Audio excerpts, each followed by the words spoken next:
Hello everyone. Today is the day 2 for 30 drinks for 30 days. ಇವತ್ತು ನಾನು ಪೊಮೊಗ್ರನೇಟ್ beetroot and ಸ್ಪಿನೇಚ್ juice ಮಾಡ್ತಾ ಇದ್ದೀನಿ.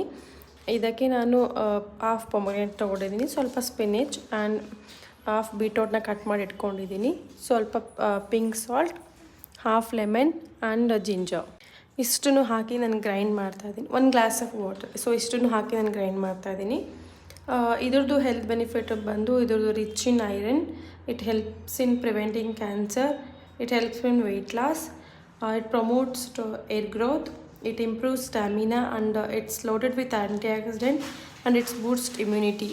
So immunity and stamina ಮಕ್ಕಳಿಗೆ ತುಂಬ ಇಂಪಾರ್ಟೆಂಟ್. ಈ ಥರ ಮಾಡಿ ಕೊಡೋದ್ರಿಂದ ಅವ್ರಿಗೂ ಇಷ್ಟ ಆಗುತ್ತೆ. ಯೂಶ್ವಲಿ ಪೊಮೊಗ್ರಾನೇಟ್ ಬೀಟ್ರೂಟ್ ಯಾರೂ ತಿನ್ನೋಕೆ ಇಷ್ಟಪಡಲ್ಲ. ಸೊ ಈ ಥರ ಜ್ಯೂಸ್ ಮಾಡಿ ಕೊಡಿ, ಮಕ್ಕಳಿಗೆ ಮಾಡಿಕೊಡಿ. ತುಂಬ ಹೆಲ್ತ್ ಬೆನಿಫಿಟ್ ಇದೆ. ಇವಾಗ ರೆಡಿ ಆಗಿದೆ juice. Thank you for watching.